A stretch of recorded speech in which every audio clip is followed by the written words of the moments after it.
Come here. Get off.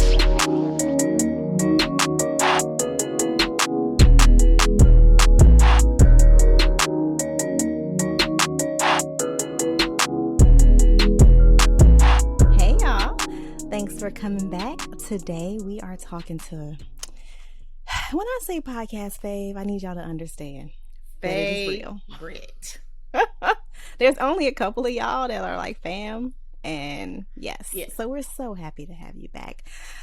Who am I talking about? I am talking about Jodie Slaughter, pronouns she and her. Yes.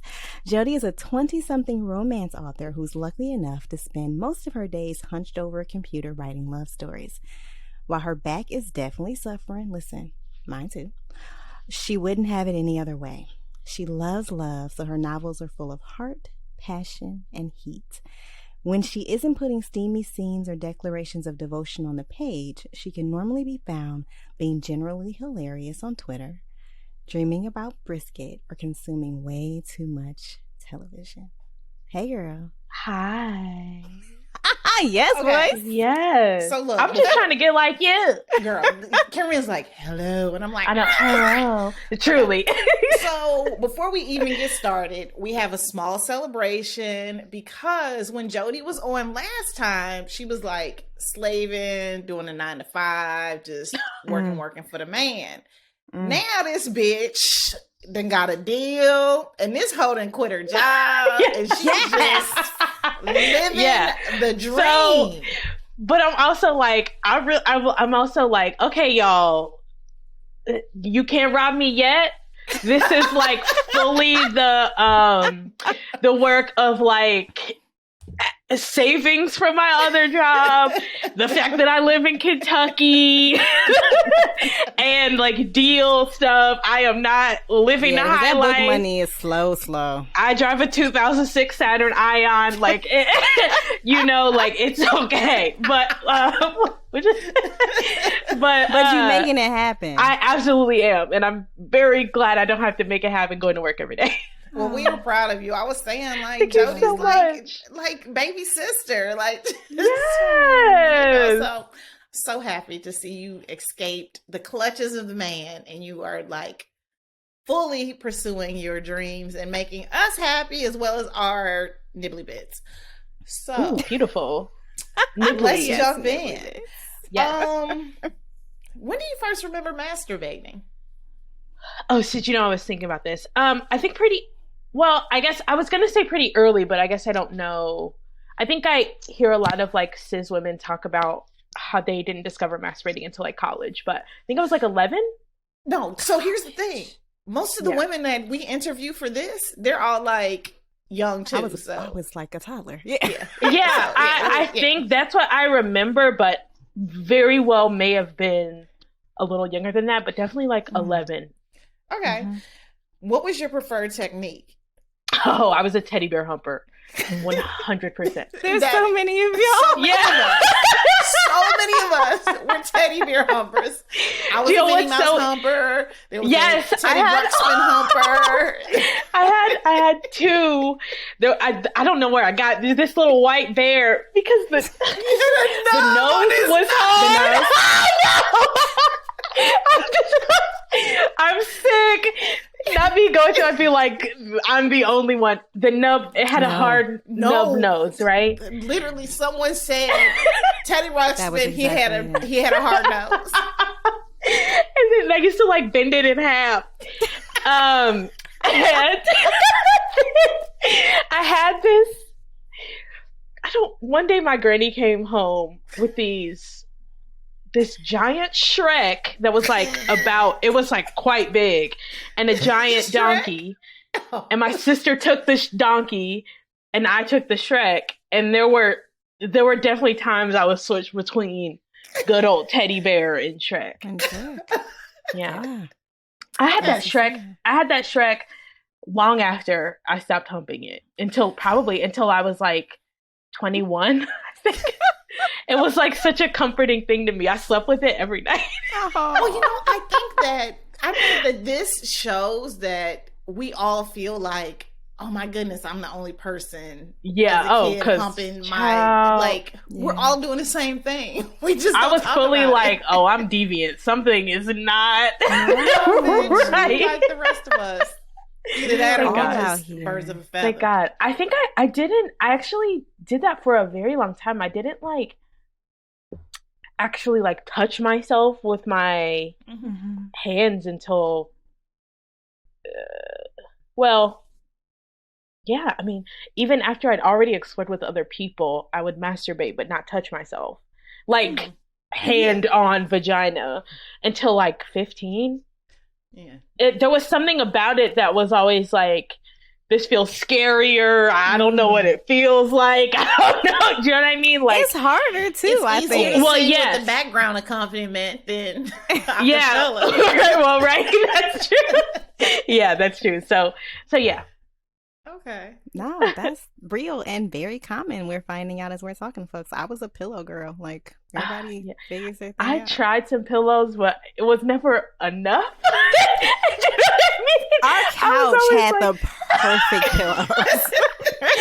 Do you know what's so funny is I hear, you hear all those jokes like on like sitcoms and whatever about like teenage boys like putting their penis in between the couch cushions and people like, boys are so crazy and I'm like, your daughters are humping everything in the house. Every time you go to sleep. Constantly. Go to sleep. Take your ass to bed. Right? Like, truly, like. Okay. Lord. So, how old were you when you had your first kiss? Oh, probably, I think 13. Yes, 13. Was it a It was a tongue kiss. Actually, my like all of my sort of some of my first like real sexual explorations with another person was with at the time I'd like moved to a new school for 8th grade and made this like incredible new best friend, and she was like, I don't know, she just got she changed my life like fully. That's when I was like, oh well, maybe I'm not a straight person. But yeah, so my first kiss was with her. Okay. And she was like, and she'd kissed before, and she was like, tongue. There's tongue here. So yeah. She said, keep that little. Yeah, pretty much. He's like, fuck is that? Yeah. Yes, literally. Okay, so how old were you when you had a sense of your gender identity? So obvious. That's actually such an interesting question because I'm a cis woman, and I think there have been times, I think as a Black woman, when I've definitely felt the need to like affirm that or like present it in a way that's maybe a little over the top so that for some reason people recognize me as a woman, not a cis woman, just a woman. But I do remember being like, so I used to have straight backs when I was like little. I remember like the story, the straight backs. And like the pink 6, 7, 8. Yes, I used to have straight backs. And I went on vacation with a best friend's family, and we were at like a La Quinta Inn at the little continental breakfast thing. And this old white man called me little boy. And I remember being like so like horrified, hurt, humiliated. I don't know, like just not feeling good. And I think that was the first time, because I think before that I was just like, oh, whatever, I'm just a blob floating around, like, and until all somebody fucking misgendered you. Yes, and then I was like, no, and then I also never wore straightbacks again after that. I was like, it was like, I was not used to putting my foot down about my hair. Like I said, my grandmother was a hairdresser. She made all the decisions about my hair. And she was like, well, we're putting you in straightbacks for the summer because you're wild as hell. And I'm not doing your hair every day. And I remember going back home and being like, I don't want to wear those braids anymore. And I never did again. That fucking white man taking away your protective styles.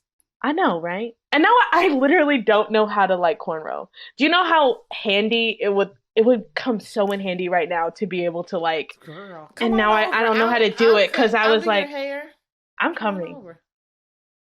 She can't braid. I can't. Doesn't matter. That's not what we're doing. Don't worry about it. A period. Yeah. So, okay, you had your first kiss at 13. How old were you when you first started like experimenting sexually with other people? Like, was that kind of the kickoff, or was it just kissing for a while? So, actually, it was just kissing for a while, but my friend and I would have phone sex. Word. And not sexting. This was the start of your career. Yes, actually. I think, and it's also totally where I got my like, I have a big like dirty talk cake. Like it's my like one of my favorite things about sex. It's one of my favorite things about writing sex and actively having it. And I think it's like it very much does like reach back to, and like I said, this wasn't sexting, and this was like 2008. I didn't have my own cell phone. So we would be like, I'd be like on my grandparents' landline. So it was like very risky. Anybody could have picked up that other extension. Yes. Oh, yes. shit. I had my own phone in my room, but yes, not my own line or anything. Yeah, so we'd always do it like, at night. And that was sort of like it for like a while. And then when I was 16, I actively had sex with a boy. But also I think before that, I did a lot more like exploring with like my mind and myself, and not so much, I definitely had friends who were like, okay, well, first you get fingered, and first you do blowjobs, and then you have sex. But mine was kind of like, well, okay, I'll just have sex, and then I guess I was like, we'll get to that later. So yeah. Okay. So tell us about the first time you had partnered sex. How old were you? What was it like? Yeah, the first time I had partner sex was with a cis boy from my high school. I was 16 years old. It was like not. It was fine. I'd already like penetrated myself, so it wasn't especially painful. Also, he was, like a teenage boy, so it's not like he was working with a whole lot of right. Yeah. So, that was like pretty fine. I also had a pretty keen understanding of what turned me on. I think like I'd been reading fan fiction by that point, writing it, like smut, like, so I had a pretty like, also like phone sex, had a pretty keen understanding of like, I mean, the limited view that you have as a 16-year-old when it comes to sex. Like I was like, yeah.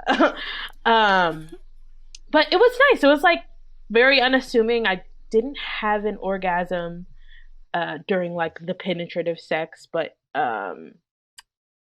he fingered me before, and I did have an orgasm, so I was like, okay. Oh. And that was fine. Like, yeah, it was fine. But we spent like a little while having sex, and then it got like, I mean, it was two teenagers having sex, but yeah, so better, quote unquote. It got better as time went on. Yes, yeah. I want to say a little under a year. We slept together. Yeah. Okay. That's like a long time in teenage years. Yeah. That's really, like, y'all about to get married. I was very ill. No, that's fair. That's fair. I was I've always been like, wow, that was such a short time. Like sort of looking back on it, because you think about that time through the seasons of like when you were in school, and then like when you were not in school, when you were in school again, that type of thing. But yeah, he was like hot, sad boy. Do you know what I mean? Yes. Just what an angsty teen needed. Yeah. 100%. So let's hit the spot. Yeah. I mean, I think about how many people. I mean, there are folks who I was in relationships with in high school whose names I don't remember. Oh, who like lasted for, I don't know, a week where we was going together, yeah, when that's we walked fair. to class together. You know what I'm saying? Yeah. So I can't even think of nobody that lasted that fucking long. I don't mean, really that's know. so interesting because I'm like, I think I'm like, now I'm like, okay, I'm comparing like what my dating life is now to then. And I was never a let's be my boyfriend, girlfriend type of. And actually, I'm going to say boyfriend because in high school, even though I knew I was bisexual, I would not have dated a girl publicly, to be honest. It would have been, that was like terrifying to me and caused the fallout ultimately of me and that friend. So, but I was never I had this one boyfriend, and like kind of just because I didn't know how to say no, I don't want to be your girlfriend, so I just said yes. And he wasn't, and like to his credit, I'm genuinely, even looking back on it with like fresh eyes, he like wasn't forceful. I think we literally dated for like 6 months when we were 15. We kissed like once. That's how much I was not. And then I was like, yeah, I think I'm okay on the boyfriend thing. So this guy wasn't my boyfriend. I mean, we'd like, you know, go to Wendy's. Whatever that means as a kid. Yeah, you know, like, but he wasn't my boyfriend. And in high school, I didn't really date. Okay. So what 3 words would you use to describe your sexual experiences from your teens? In your teens? Fast. Experimental, either one of those. I'm a writer. And funny. You want to tell us more? Yeah, well, fast, like, I think for pretty obvious reasons, but also I always like to, so I'm like, I have been lucky enough to not have tons of issues orgasming. I'm a pretty hair trigger type of person. Well, I mean, you know, not like, with but somebody, yes, you know what you're doing. Yeah. Yes. So I mean fast because, you know, for obvious reasons, like he wasn't lasting long and I wasn't either, but you know, experimentational because this would have been like 2011. So I was like definitely just like getting on Tumblr and learning about, I was like actively trying to like think about like certain kink things that I was like kind of just learning. All right, and Tumblr. You know, right? They did that to themselves. Yeah, 100%. Fully self-immolation. And he was like kind of just along for the ride. Do you know what I mean? He was like, yeah, okay. I mean, he wasn't like hesitant. Like, I wasn't like, okay, we're doing this. But, you know, like spanking and stuff like that, like light stuff. That I was like, okay, I'm into this, and maybe I kind of don't like this, or some things I learned that I just didn't like with him, you know, whatever.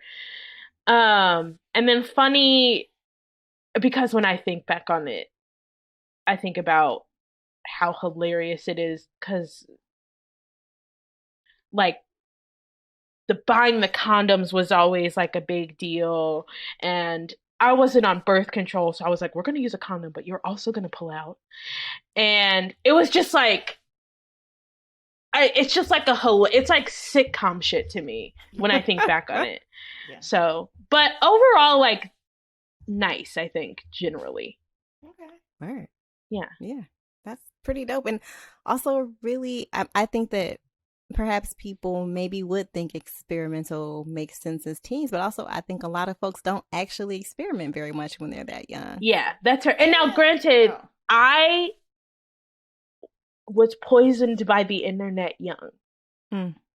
I think that is a really like important like part of like this specific spaces I was inhabiting online from like age like 12, 13 on, had their absolute definite drawbacks on poisoning my brain, but also on like sort of making me feel comfortable having like autonomy over my own pleasure. Mm-hmm. So yeah.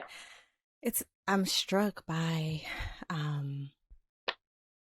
so we're 40. Yeah. And when we were in our teens, we had AOL dial-up. Yeah. Yeah. And like we had to fully put a fucking DVD into the machine, and you had to connect your phone cord in the back of the computer and go through the whole situation. And so we ain't have all of that. We didn't get Google. I distinctly remember getting Google when I was in undergrad. Google. Yes. I was in a reporting Google. and writing class, and my teacher address. Like, I had an email address. I had an AOL address. I think I was born with an email address. My kid was, yeah. When I was in high school, my best friend, who was still one of my best friends, had an AOL at AOL.com, and we used to make fun of her because we'd be like, what? It's 2010. Why do you have an AOL email address? And there are still people who do. I think she's kept it for a prosperity sake, but like at this point, we're like, vintage. girl. Like, it's so cool. I had to email somebody for something the other day, and it was a Hotmail account. I was just like, hey, how is that possible? Listen, at askjeeves.com. Yeah. It's just still real, but I'm struck by like the way that technology really did play a role. Like even like if you hadn't necessarily been in those specific spaces, the fact that you could we just didn't have we had turn the TV the right way and maybe you can see some Skinamax at night, right? Like that's actually also a thing. We had all the channels, and we were also one of those families who had there was a TV in my room. So we got HBO. So I would watch Real Sex. Mm-hmm. And then I would also watch The L Word, which was incredibly sexy. Well, there was a lot of sex. You're like, I'm looking at this through 27-year-old eyes a few months ago trying to go back and rewatch The L Word and being like, oh my God. Again. But also there were there were these movies that would come on, anything would that had sex was titillating to me. Mm-hmm. Have you guys seen Not Another Teenage Movie? Yeah. It's a satire comedy parody of teen movies from the late 90s and early 2000s.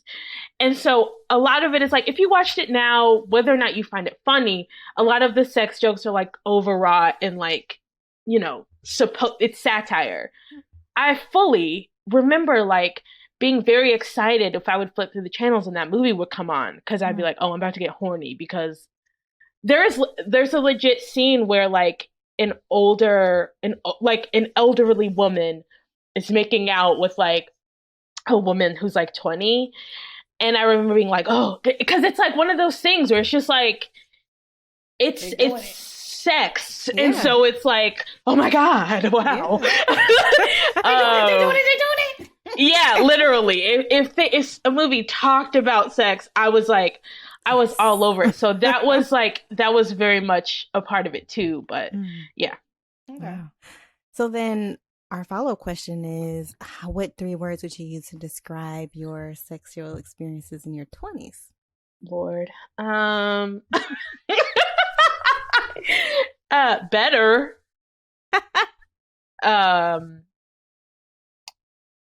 Actually, that's hard. And I should have thought about these, but I was thinking all day, and I was I don't know. I'll just do it on the spot and it'll be fine. Okay, it's so hard. Better. It is hard. Hard. No. I think better, intimate in a way that they were not before. And assured, confident, something along those lines. Word. Better just because obviously, the more sex you have, like the better you care about yourself, the when you get partners who give a fuck about like making you feel good, obviously the sex is going to be better and who know what they're doing. What was the second word I said? Oh, better shit. I remember Literally, the last one was assured me and confident. too. The second one was... Intimate. Oh, yeah. So I was like, ooh, that's a good one. Yeah. In my 20s is sort of like the first time I'd experienced like love in sex, or even if not love, just like deep fondness and like feeling like I was being cared for. And so I think a lot of the experiences were significantly more intimate, even if they were like, you know, simple, like two people missionary in a bed under the covers, like then, you know, some shit I did when I was 19 where like, you know, one hand on neck, one hand on frontal.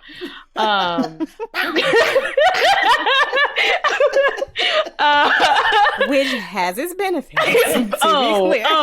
Don't, please do not misunderstand. Why are you being weird to me? And then just self-assured, just because like and this is actually recent. This is like in the past year or two. I do feel sex to me has felt better the better I felt about myself. So yeah. I love that. Oh, thank you. I'm glad. So you've told us about your first time. What's another experience that really, like, I think, like, we all have experiences that maybe were kind of not so great, but, like, what's something that stands out to you that you are, like, the kind of thing that you just sometimes flash back to and remember fondly? What you gotta call upon when you when you masturbating alone? Ooh, that one time. Oh, do you know what? Okay, actually.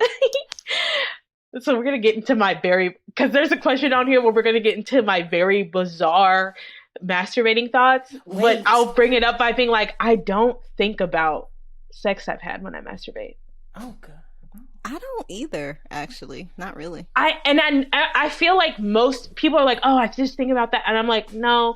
I also don't think about like people, like specific people really. But anyway, so, but okay, I'm going to, because this is a thing that has been bolstering me in the past weeks, and it's an experience that I had actually relatively recently, a few months ago.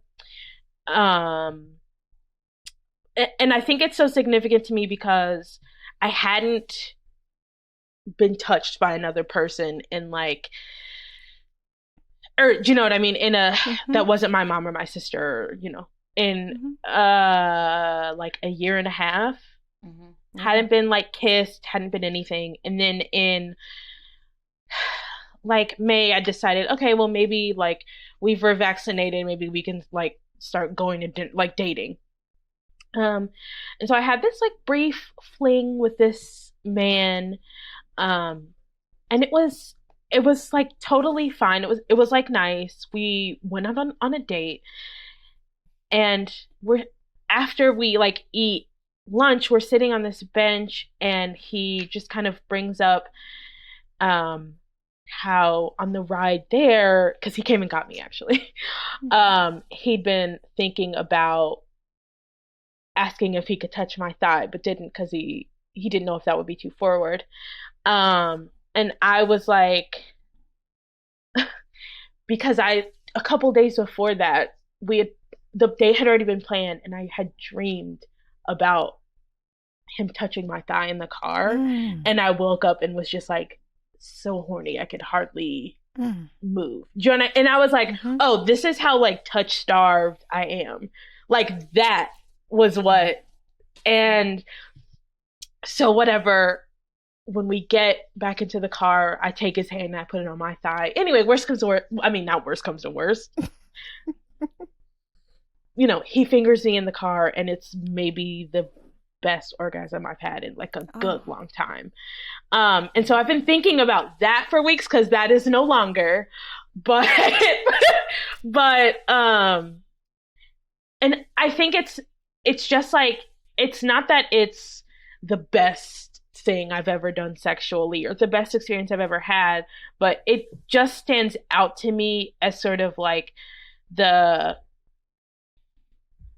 pure euphoria that I felt after going so long without, and also we kissed as well, so without, for just like, was kind of, I'm not sure I'd ever like really felt that before, and I was like, wow, I'm really gonna appreciate like sex in a different way coming out of a pandemic. Yeah. So that's real. I need that in a short story. Like the date, the ask, and like, I just, give me a short story, please. It was really it was very nice. And he I mean, not to like, because like I said, that's no longer, but he was a pretty big dude. He was like 6'3", and was training for like strongman competitions. So he like lifted logs. Wow. You know what I mean? Mm-hmm. He like they have imitation logs. Yeah. Mm-hmm. And so his hands were like very rough and calloused, and like fat, like meaty fingers, Turkish fingers. Wait, that's awful. But it was nice. You're writing this. Yeah. Like, your description, please and thank you. That's anyway, I yeah. Yeah. And it's a good reminder, right, that people can, flit in and flit out, and yes, and have and give you experiences that are like that. I think I will be thinking about that moment for maybe forever. I'm like, after, I just feel like spent like the pandemic. Now, obviously there was the pandemic and there was a million other things going on. There was like my own mental health. And so you're just like being wound tighter and tighter and tighter and tighter. And it didn't take a lot for me to like have this incredible euphoric release. And I was like, wow. So yeah, that one. That's beautiful. I'm here for you. I'm here for it. So, what does your sex life look like right now? Oh God. So my sex life right now is like, it's not non-existent, but okay. So I'm on Prozac. I'm on an SSRI. Listen, we just had this fucking conversation. I had to come off because it killed my pussy. My pussy was dead. Yeah. And my neurologist tried to put me on it. And I didn't even tell you this. I talked to her. I was like, yeah, my bestie said that it killed her pussy. I was like, I don't want it. And she's like, okay, we'll find something else. Yeah.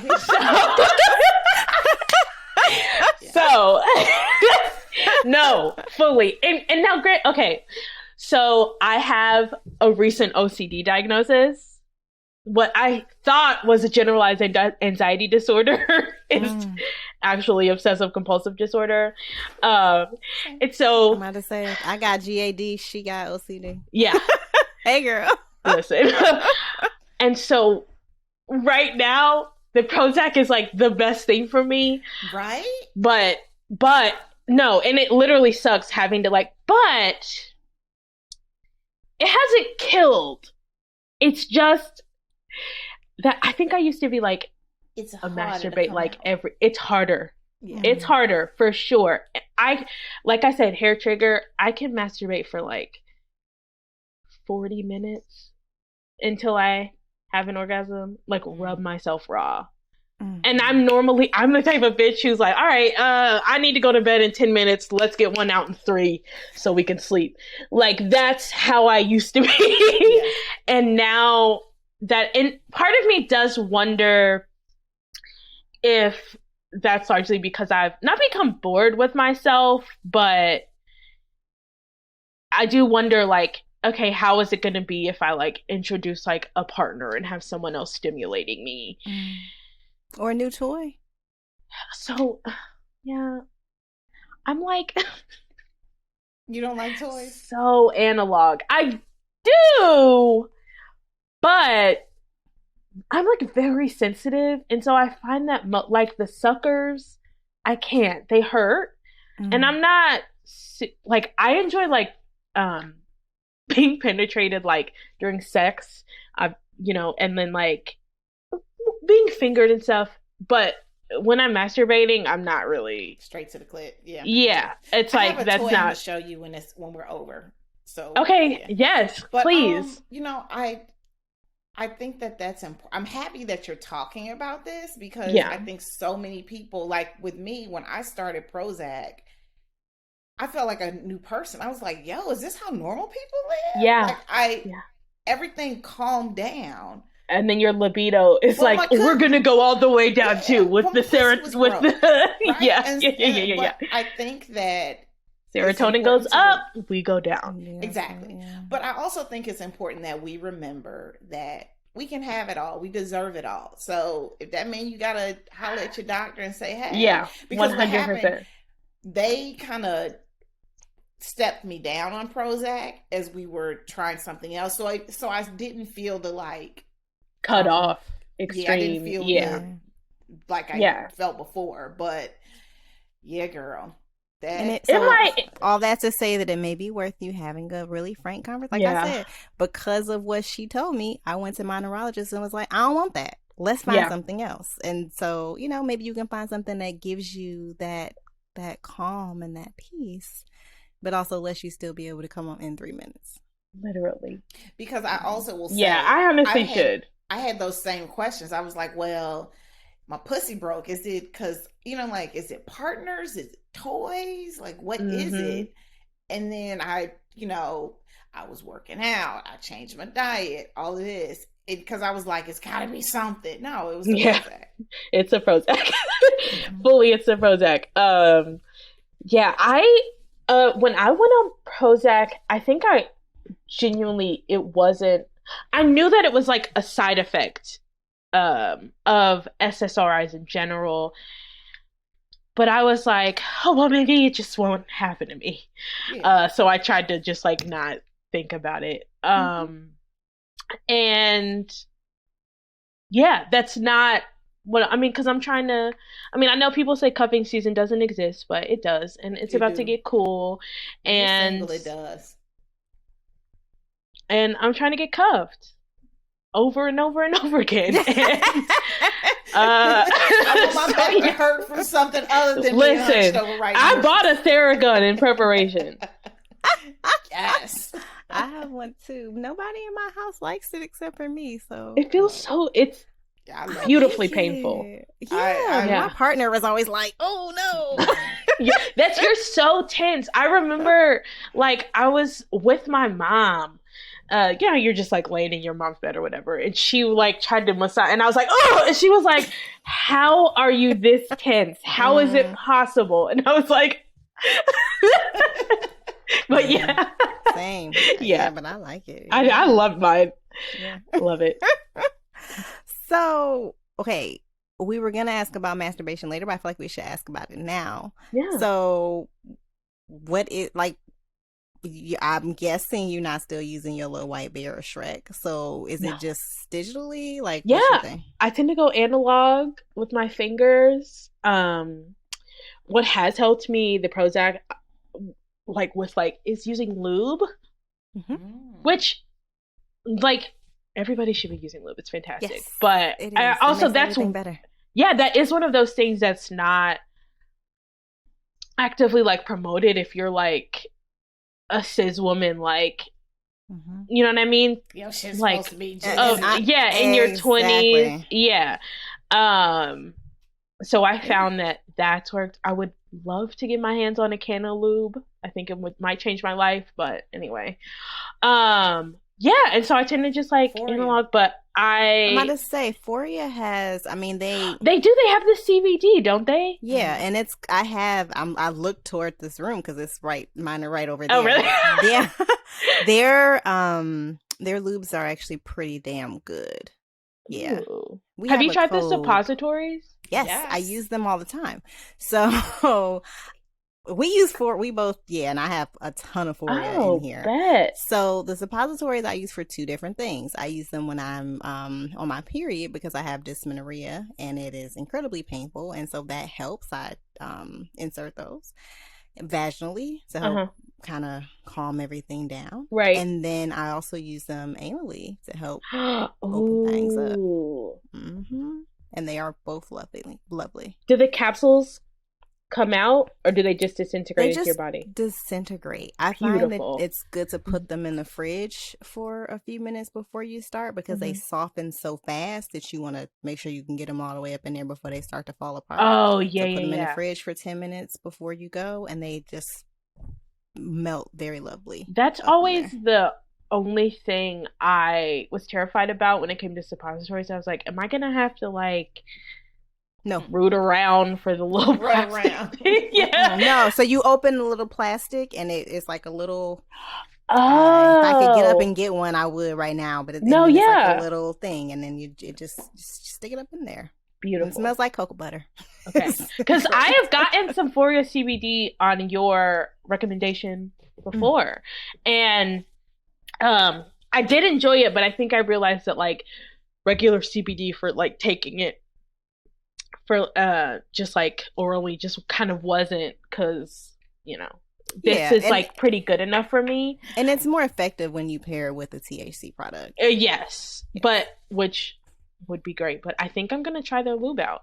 Yeah, good. Definitely. Yeah, and they just reintroduced their vape pen too, because apparently they had to stop shipping it because UPS and FedEx won't. But they're shipping that too, and I have one of those, and it's pretty dope.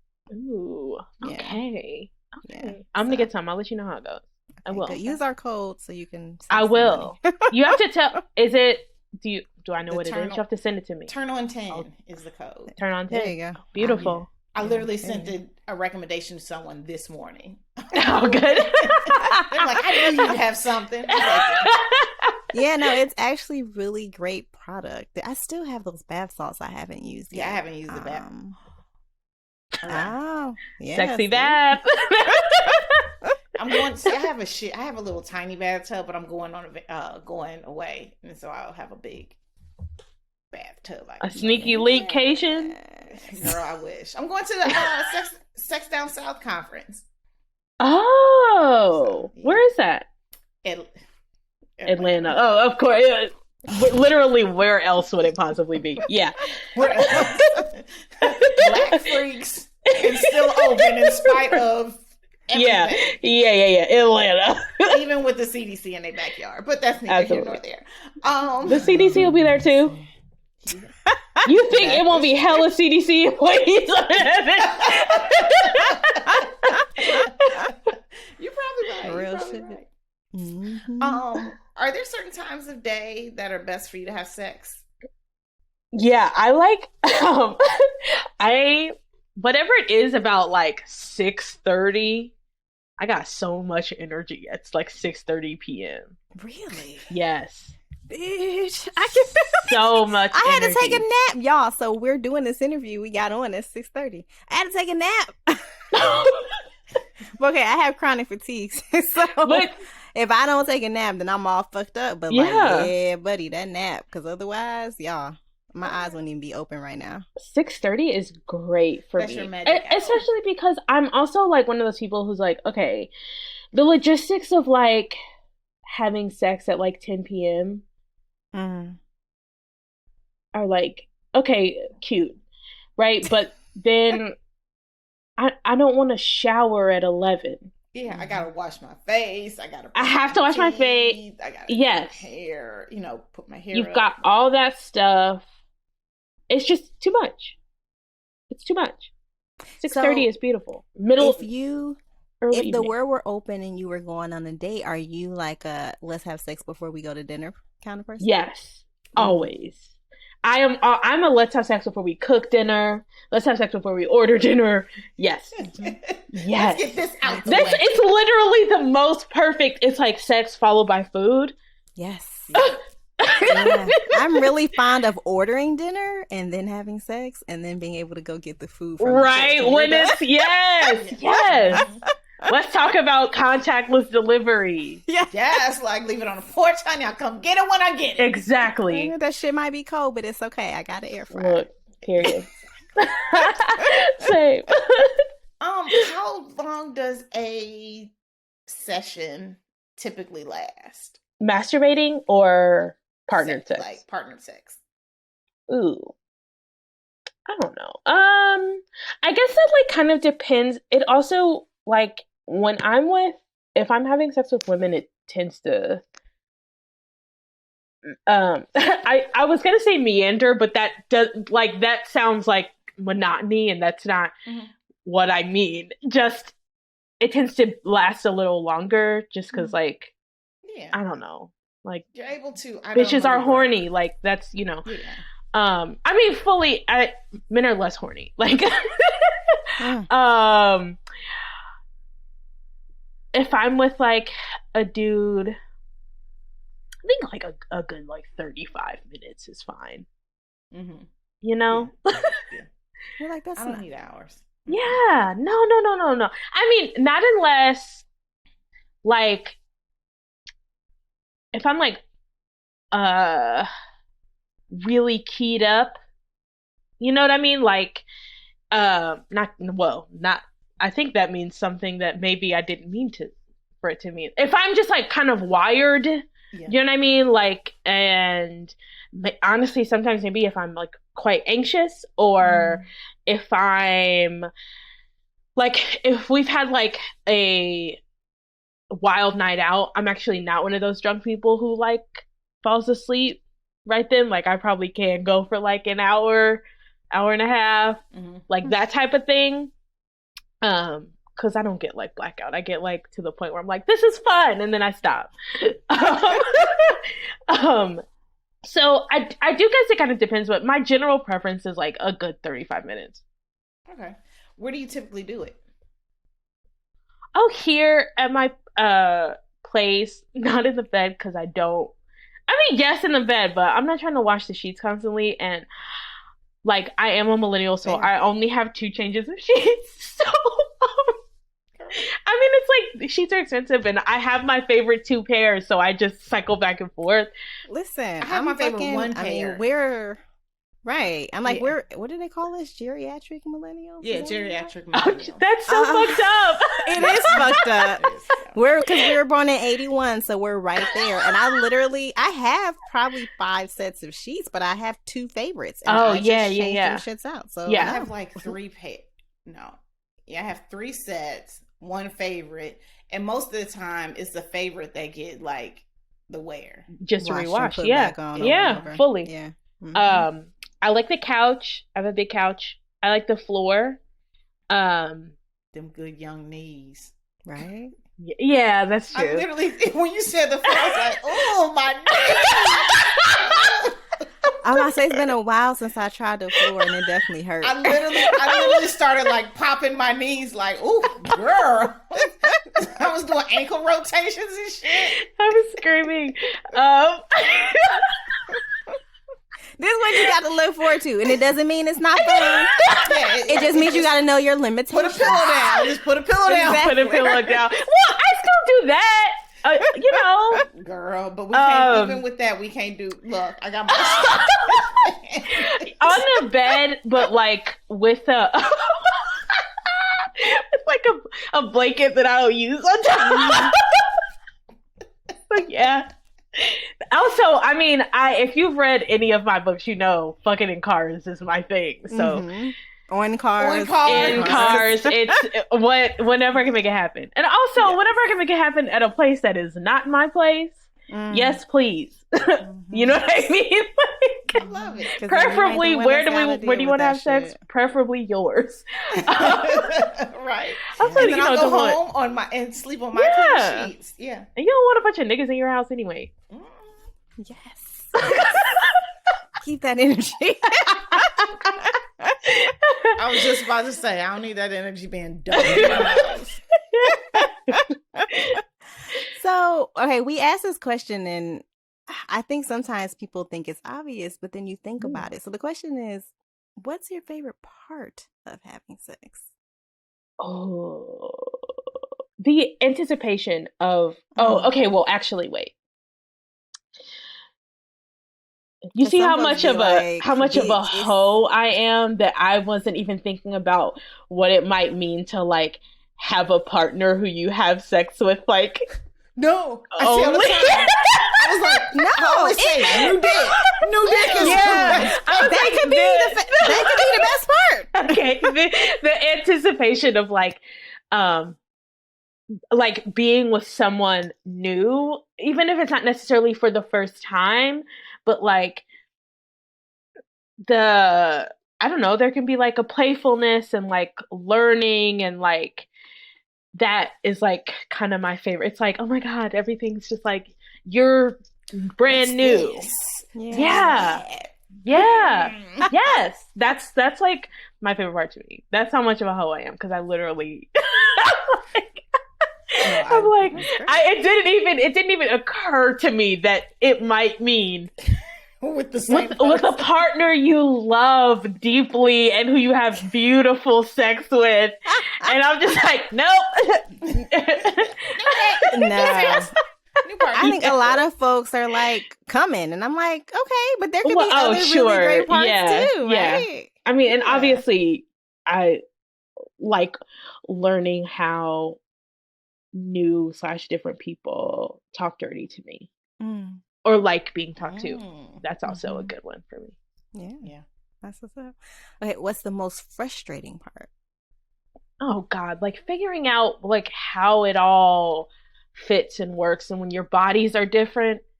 Like, do you know what I mean? Like, I feel like that's not such a... it's not a part like you think about a ton, like, or at least I didn't think about a ton, but it's like, okay, both of us are chubby. How are we gonna... Okay, we're gonna have sex on this couch. Like, all right, how are we gonna make this work? And then there's also like, you know, when reality happens and motherfuckers get tired in the middle of the shit, and you're like, okay. So how do we end this correctly? Like those, like that getting tired. I mean, I see all those memes on Twitter where dudes are like, when you tell her to get on top, and everybody's like, ah, and I'm like, yeah, but yeah, though. I don't want to. That's why I like it on the side, because when you lay on the side, everybody gets to rest. Everybody get to rest. No, see, I like to be on top, and my partner just recently was like, "So how are we gonna do this when you turn 70?" He was like, "Because you are not gonna get your ass up here." He was like, "Your knees is already popping." I was like, "Nigga, this is my favorite. They have little figure chairs. It out." We looked at those months ago. It's like a little thing that you sit on top. It looks, you know what it looks like? It looks like the suitcase rack that you get you see in a hotel. No. And it's got a space. No. And you sit on there and then you can bounce. Imagine, okay, I'm trying to imagine, like, oh God, Lord forgive me. I'm trying to imagine, which I never like to imagine, but like my mother's homegoing, and you know, you go through her shit and find it. You're like, oh wow, this is Granny's ring. It's like, oh, you find her fuck chair. You're like, fuck. What do you do with it? Who gets the fuck chair?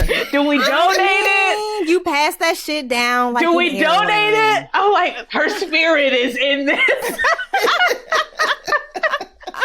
I fully intend to still be riding it when I'm 70. So whatever it takes. I like riding it like reverse cowgirl, where I can like do something. Otherwise, you're the same person. Yeah. Otherwise, no thanks.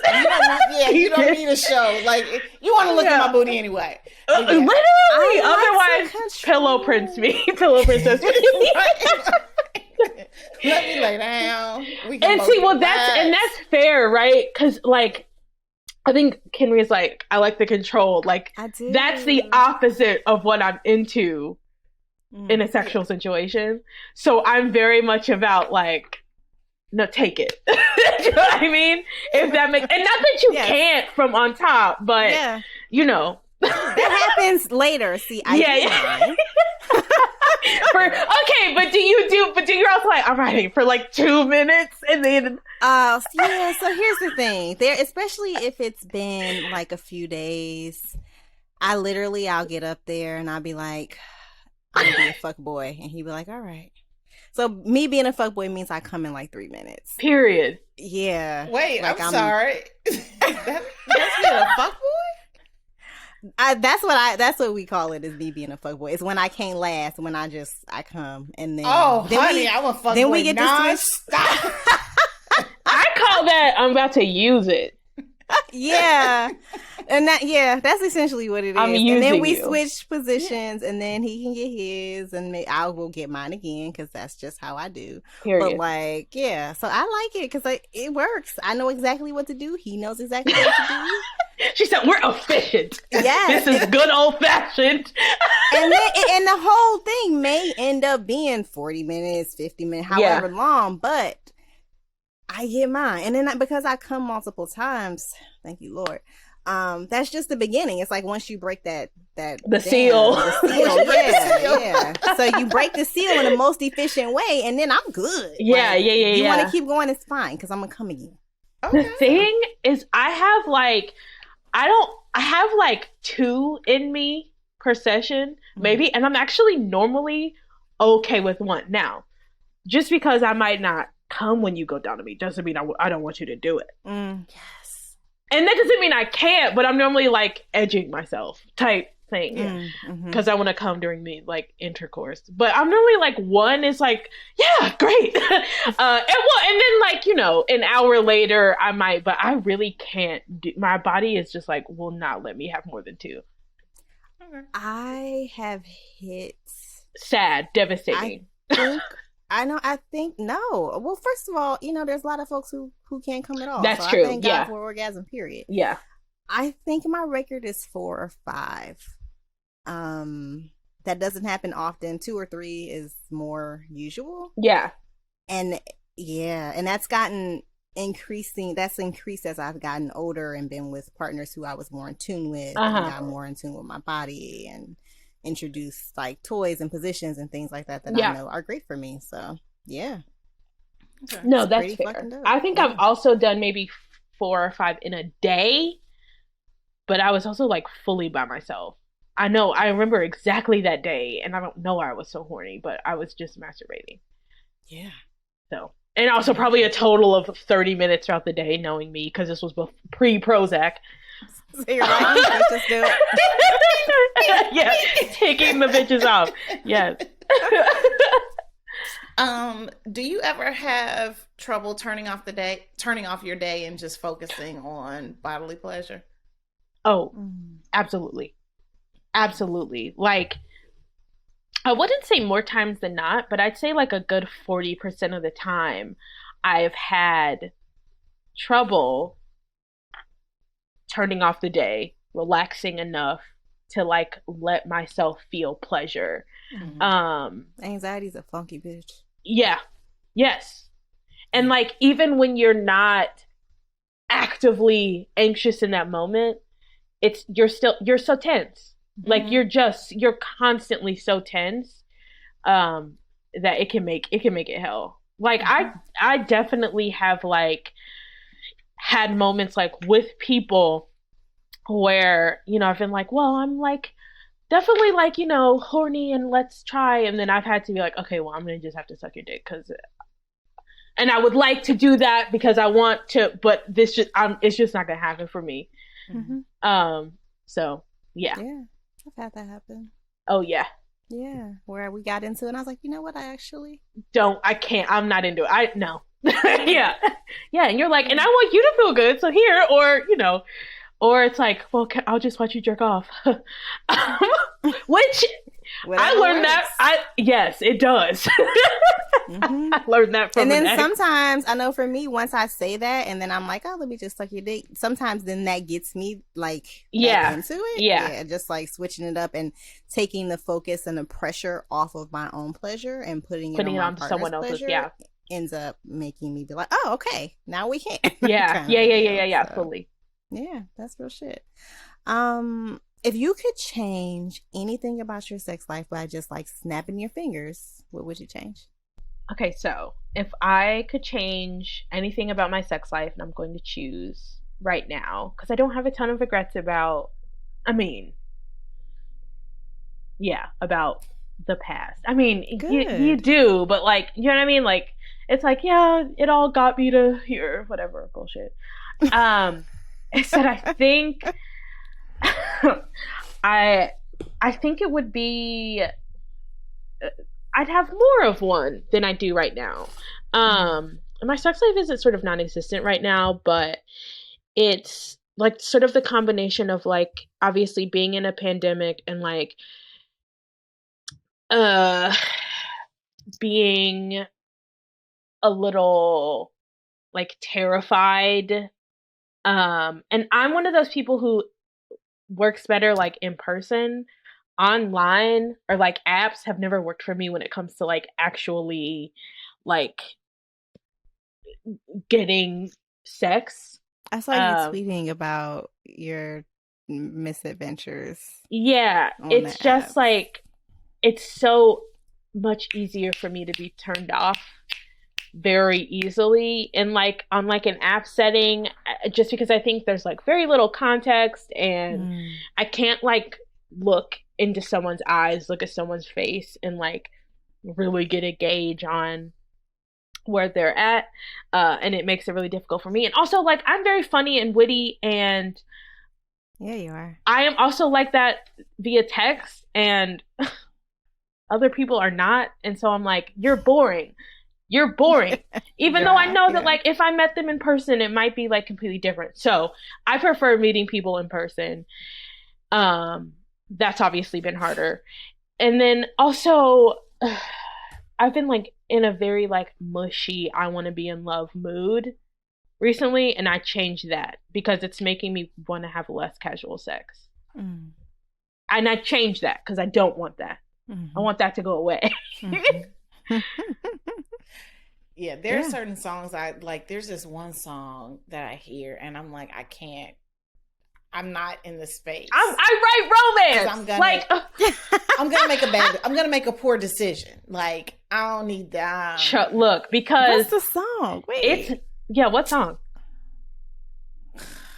It's so old, but best part is it's by her. Yeah, and Daniel Caesar. Yeah. It's just like I don't fuck with him. You know, who does? Fuck him. I know, but the song just feels all of that. like but the song is beautiful. Saturday morning, rolling over and having sex with your partner that you've been with forever. But like, I know. So when I listen to, I can't listen to it because I'm gonna make a shitty decision. I know. And it's nothing to hop into a relationship with somebody trash. Trash people are always ready to hop into a relationship. It's fucking true, yeah. Yeah. And it's nothing. It's nothing. Nothing. Yeah. Damn, yeah. They are fucking plentiful and ready to go. Yes, and then you waste a year of your life. If you're lucky. Yeah, right. Well, right. If you're lucky. Like, so it sucks. I write fucking romance novels. I have to, like, how do you get away from I kept it constantly. I know. And I mean, it's like, granted, like, it is, I do know that I'm half playing when I'm like, I don't want it.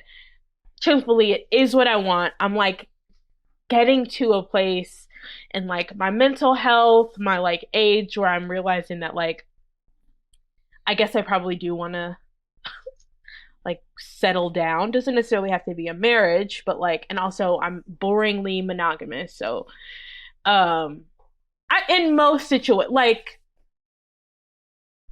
like I'm cool with like, you know, threesomes and like sex clubs and stuff like that. But when it comes to like full out polyamory, I think I just don't have the emotional bandwidth nor the level of involvement that it takes. Same. For that. We the same people, Jodie. Yeah. So like, I mean, I'm fine sharing you while we fucking, but like, I don't need no.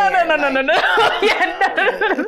And I'm a Leo. I'm very much like, okay, well, what's mine is mine. And that's how, of course it's not like a healthy way to view a partner. Like, you can whatever, but Whatever. I'm an What's Aries mine and I is feel mine. the same fucking way. Okay, yeah, and I'm always ready to fight. right. So what are we doing? Exactly. Look. And I got plenty of Aries friends. My mother's an Aries, ready to fight for me. So you know, we always ready to yes, fight. constantly, On your behalf. bro. Who we fighting? Where we going?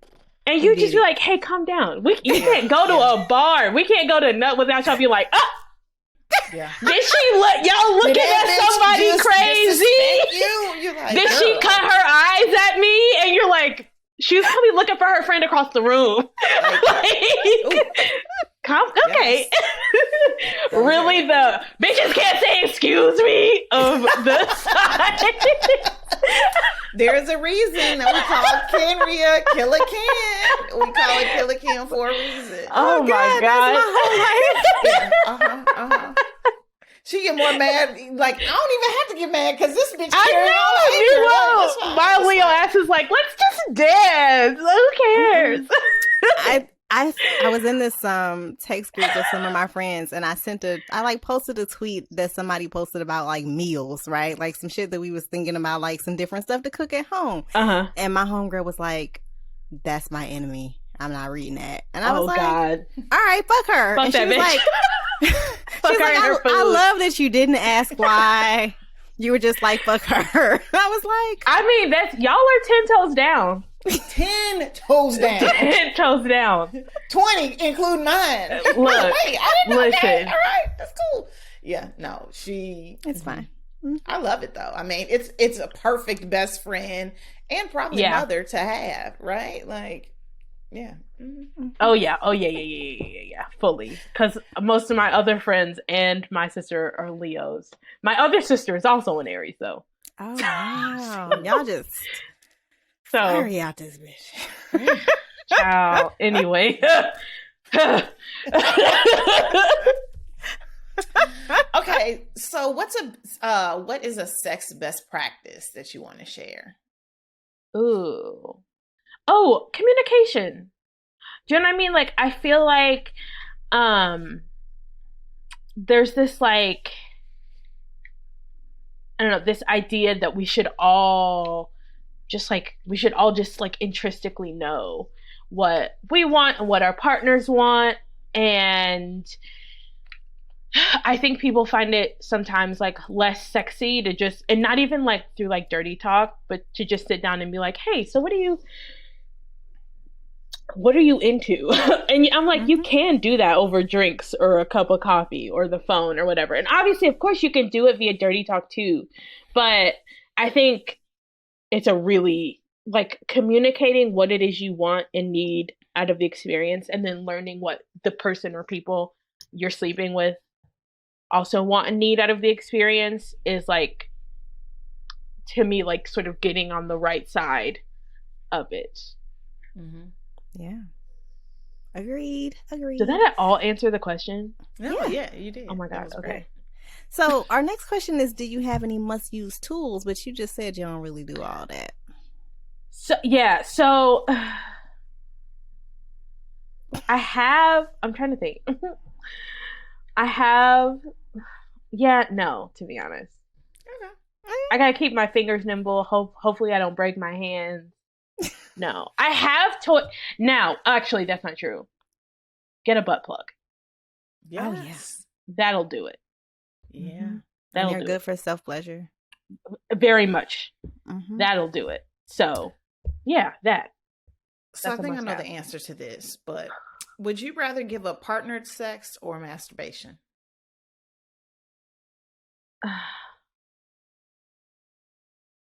See, that's really hard because it's like, one, it's like nobody knows how to fuck me like me. Mm-hmm. Nobody's been fucking me as long as I've been fucking me. That is a quote. That's right.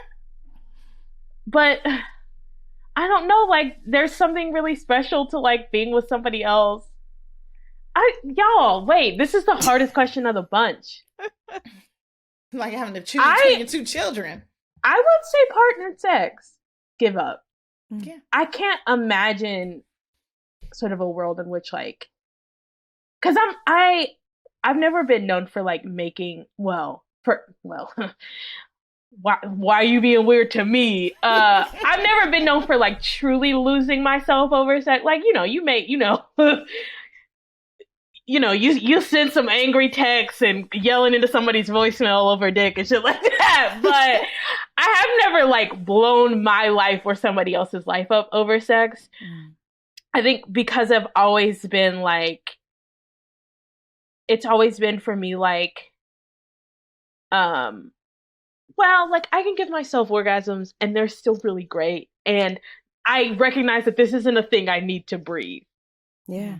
Do you know what I mean? And so I'm like, this is not ever going to be worth like, like blowing all my shit up. And so I guess if it comes down to brass tacks, like I'd give up having sex with other people, but just know that like I would be crying all the time and I would be very sad, but I guess that's the one I choose. Okay. Well, we don't want you to be crying all the time. Exactly. So don't make me give either of them. Yeah, please. What are you reading right now? Oh, so, okay. Right now, actually prepared 2 recs. One of them is A Taste of Her Own Medicine by Tasha L. Harrison. It is I try really hard not to like spoil, but it's like an older woman, younger man, Black romance. And Tasha. Yeah, we did that one on the show. First season, second season? Yeah. Oh yeah, I think you did. Yes. Yeah. Anyway, so she y'all was know the one who got divorced, and yes. she was going to the business development thing. They fucked in the car. Yes. Tasha writes fucking that is so delicious. Yeah. If I could like eat it. Oh God, that scene. Yeah, no, yeah. That was a great scene. That was a great scene. Yes.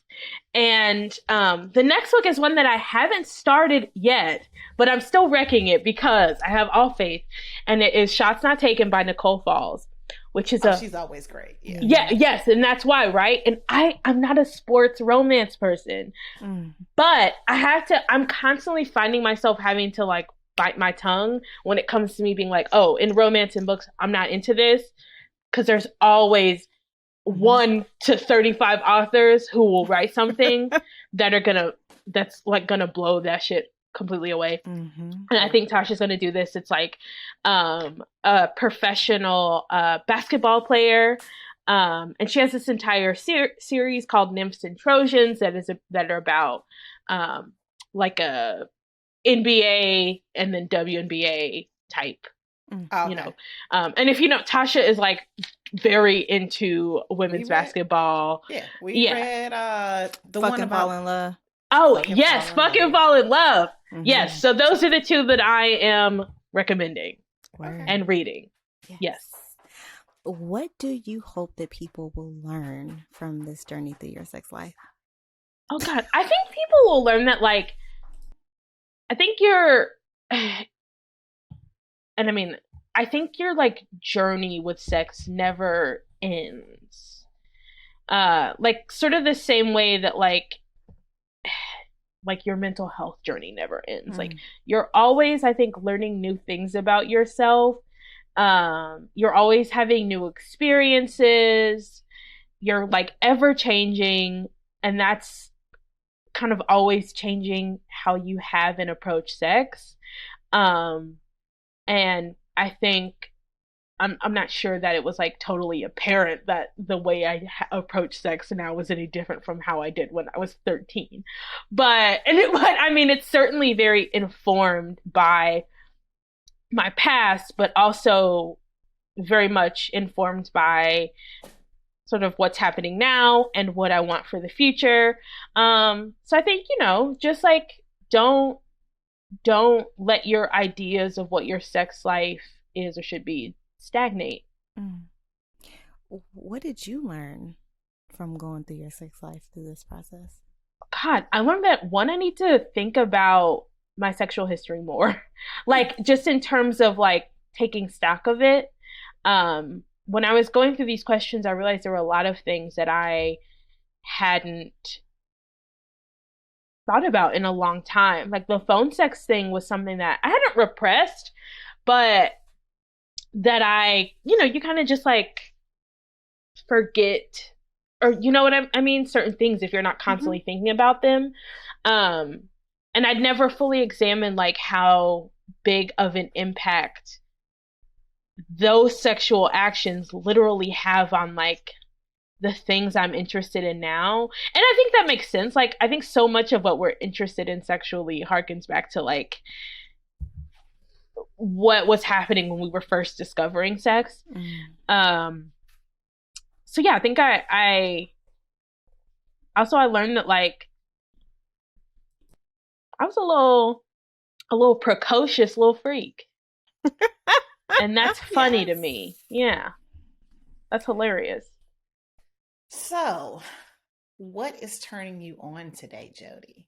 Oh God, what's turning me on? The thought of kissing someone. Also, I've been reading a lot of I also tweeted about this. I'm not sure what's up, but I've been reading a lot of like Killmonger smut on Tumblr. And that's really been turning me on. That's been like what I've been, because that's what I tend to masturbate to. Like smutty fan fiction, erotic like novels, sex stories, stuff like that. Porn doesn't tend to do it for me. Yeah, it does it for me less than this, which is how we ended up with this show. Yeah. 100%. Yeah. So yeah, reading about Michael B. Jordan, like, I mean, sad, boo, hiss, I know, as Eric Killmonger Stevens, fucking motherfuckers is turning me on today. I love it. I'm here for it.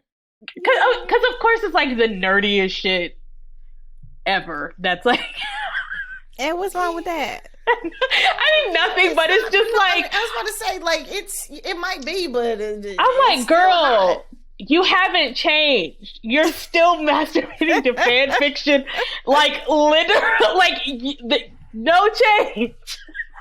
So you know what works. Are you enjoying yourself? Very much so. Well, then that's what fucking matters. That's true.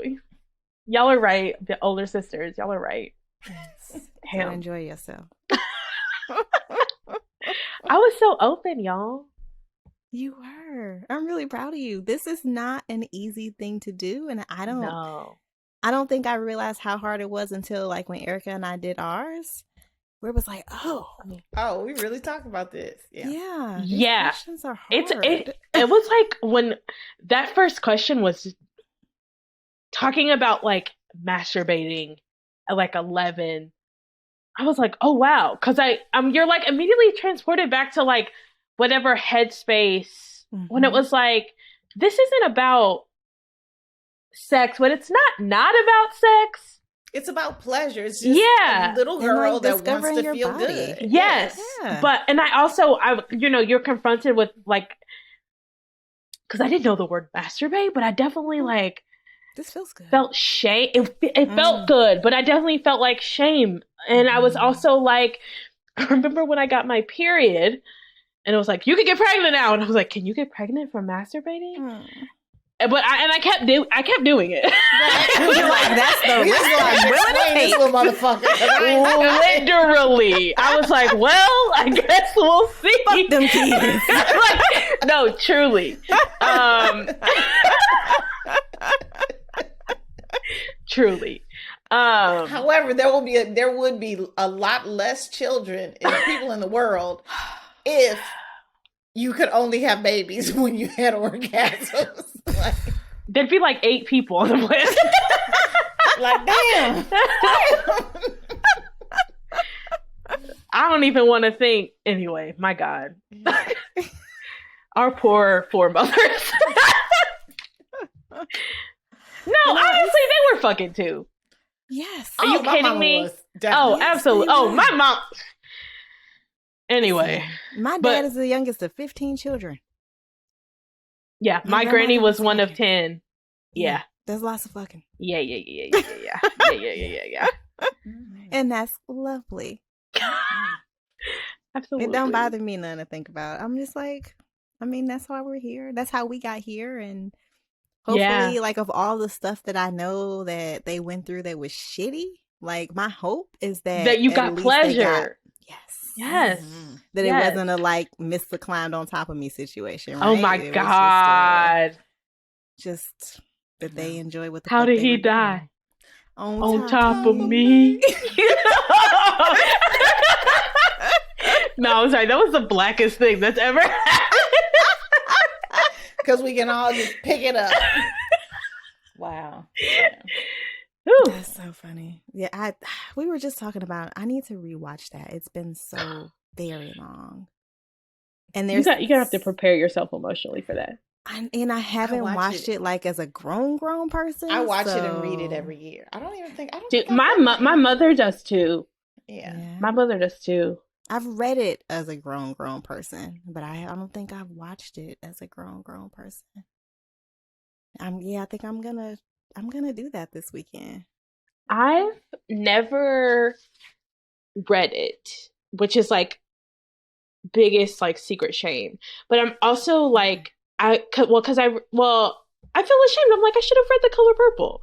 But also I have these interesting thoughts about the movie and about Celie and Suge and oh, you should really read it. Yeah. And I know that in the book, I mean, because I know that Alice Walker is queer.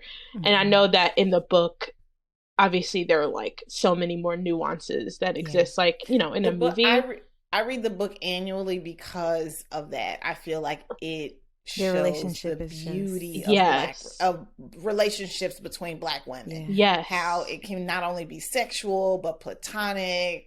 But familiar, but like that of a mother or a sister. Yes. It shows the richness of our relationships. And that's why I love it. So. Yeah. Yeah, and it's on audiobook. So if you, it was one of those like, I think it might even be free, to be quite honest. I don't think it's free, but yeah. I mean, it probably is in the Libby app, or I mean, yeah. But it's an audiobook. Listen to it. Don't be ashamed. Just enjoy it, and then tell us what you think. I will. I also have to tell you what I think about the suppositories. Because I'm going to try them. The suppositories. Oh, yes. Okay. Yeah. 100%. Excited for that for you because they're dope. Yeah. I'm so excited. And I think more than that, I'm really proud of you for being vulnerable and talking to us about all of this stuff. I feel like I know I didn't get vulnerable enough to have this kind of a conversation until the last few years. Mm-hmm. And you in your 20s, girl. You just thank you. Well, I mean, it's also like, obviously you all have created a space where that's possible for me to do so and feel comfortable. Not even talking about, I've been forced to be very vulnerable this past sort of year. So I've kind of like gotten used to just like, I'm raw here, take everything that's inside. But y'all have created I've never I don't think had a discussion this frank on like a podcast before. This is like the type of discussion that if I was like recording with someone, you know, we'd end. And then if I was like close to them or we were having a conversation, then you would talk about about that stuff. Yeah. But yeah, I think it was like a really great exercise in being vulnerable. So thank you for giving me the space to do that. Oh, yay. I'm so glad that we've been able to make that happen. And thank you for saying yes. Always. Literally always. Any fucking time. And you're going to regret that you said No, I won't. No, this is literally like chatting with the gals. Like, I won't. Yeah. No, I totally feel like we just kind of we all sit pick around. right back up. Yeah, literally. Right. We literally smoked before, like. Yeah. Those are the secrets. Well, thank you for joining us. Yes, thank you for having me. Thank you. Yes, and thank you to all of y'all for listening. I'm not even going to say that I hope you enjoyed it because I know that you did. You better have. Exactly. We'll be back next week. Y'all take care. This episode was produced by us, Kenrya and Erica, and edited by Ballistic. The theme music is from Brazy. Hit subscribe right now in your favorite podcast app and at youtube.com/The Turn On Podcast so you'll never miss an episode. Then follow us on Twitter at The Turn On Pod and Instagram at The Turn On Podcast. And you can find links to books, transcripts, guest info, what's turning us on, and other fun stuff at theturnonpodcast.com. And don't forget to email us at theturnonpodcast@gmail.com with your book recommendations and your pressing sex and related questions. And you can support the show by leaving us a 5-star review, buying some merch, or becoming a patron of the show. Just head to theturnonpodcast.com to make that happen. Thanks for listening, and we'll see you soon. Holla.